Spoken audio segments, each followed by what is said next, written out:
संभाजीनगरच्या उमेदवारीवरून ठाकरेंच्या शिवसेनेसमोर विरोधकांपेक्षा पक्षातील अंतर्गत राजकारणाचं मोठं आव्हान असेल असं चित्र आहे। लोकसभा निवडणुकीच्या पार्श्वभूमीवर खैरे विरुद्ध दानवे हा संघर्ष अधिकच चिघळू लागल्याची चिन्ह आहेत।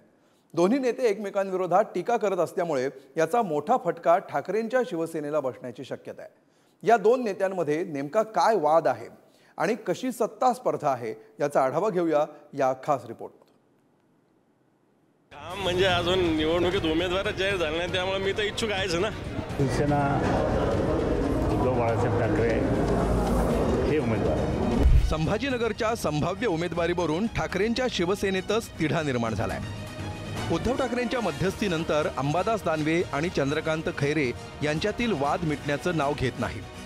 विरोधी पक्षनेते अंबादास दानवेंनी आपली दावेदारी कायम ठेवली आहे, तर दानवे चांगलं काम करतात म्हणून त्यांना प्रमोशन दिलं असा टोमणा चंद्रकांत खैरेंनी लगावलाय। या संदर्भात आपलं उद्धव साहेबांसोबत काही बोलणं झालंय? काम म्हणजे अजून निवडणुकीत उमेदवार जाहीर झाले नाही, त्यामुळे मी तर इच्छुक आहेच ना। शिवसेना उद्धव बाळासाहेब ठाकरे हे उमेदवार ठीक आहेत। इच्छुक साहेबांनी काय सांगितलं की शेवटपर्यंत त्या ठिकाणी म्हणजे डिक्लेअर होईपर्यंत सर्वांनाच इच्छा असते की आम्हाला तिकीट मिळालं पाहिजे। शेवटी अंतिम निर्णय त्यांचा असतो। अंतिम निर्णय झाल्यानंतर कोणीही काही बोलत नाही, ही पद्धत शिवसेनेची आहे। काही मनधरणी झाली का, काही समजूत काढली का, आज काही सूचना? आम्ही तर मी म्हटलं ना, आम्ही हा परिवार असल्यामुळे आम्ही सर्वजण एकत्र असतो। अंबादास दानवे मी तर त्या ठिकाणी आम्ही अनेक वर्षापासून काम करणारे कार्यकर्ते आहोत आणि मी तुम्हाला मागे सांगितलं होतं की अंबादास हा माझा शिष्य आहे आणि तो चांगलं काम करतो म्हणून त्यांना प्रमोशन देत गेला। संभाजीनगर हा शिवसेनेचा बालेकिल्ला म्हणून ओळखला जातो। चंद्रकांत खैरेंनी सलग 4 वेळा तत्कालीन औरंगाबाद लोकसभेचं प्रतिनिधित्व केलंय।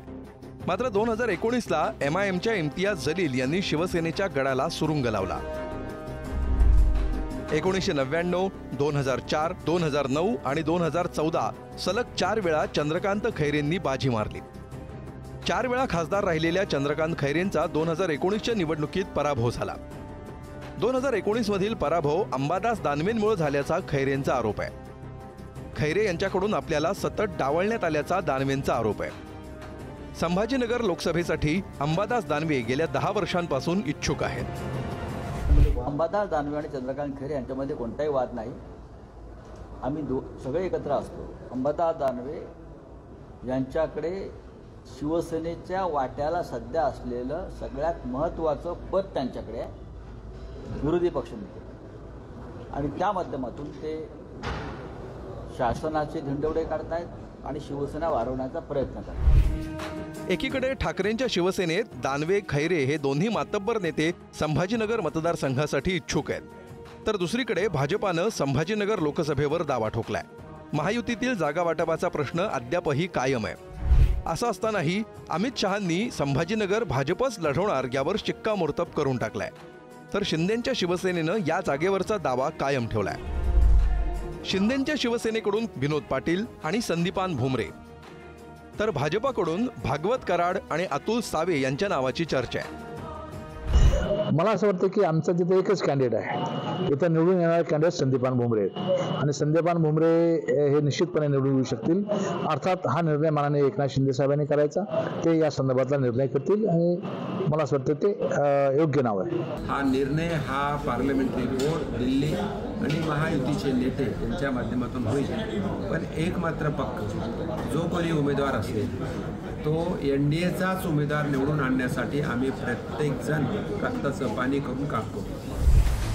दरम्यान महायुतीत संभाजीनगरची जागा कोणाला सुटणार, तर ठाकरेंच्या शिवसेनेकडून संभाजीनगरचा उमेदवार कोण हा कळीचा मुद्दा बनलाय।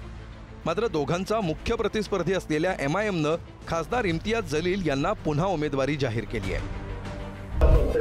चुनाव के डेट डिक्लेयर हो रहा है, तो आपने भी सोचा होगा कि देखिए औरंगाबाद से इंशाल्लाह इम्तियाज जलील साहब लड़ेंगे। लोकसभा निवडणुकीच्या उमेदवारीवरून संभाजीनगरमध्ये चंद्रकांत खैरे विरोधात अंबादास दानवे असा संघर्ष पाहायला मिळतोय। दोन्ही नेत्यांकडून लोकसभेची उमेदवारी मागितली जाते, त्यामुळे पक्षात देखील खैरे विरुद्ध दानवे असे गट झाल्याची चर्चा रंगली आहे। त्यामुळे संभाजीनगरचा हा वाद उद्धव ठाकरे कसा सोडवणार हे पाहणं महत्त्वाचं असणार आहे। सचिन जिरे, पुढारी न्यूज, संभाजीनगर।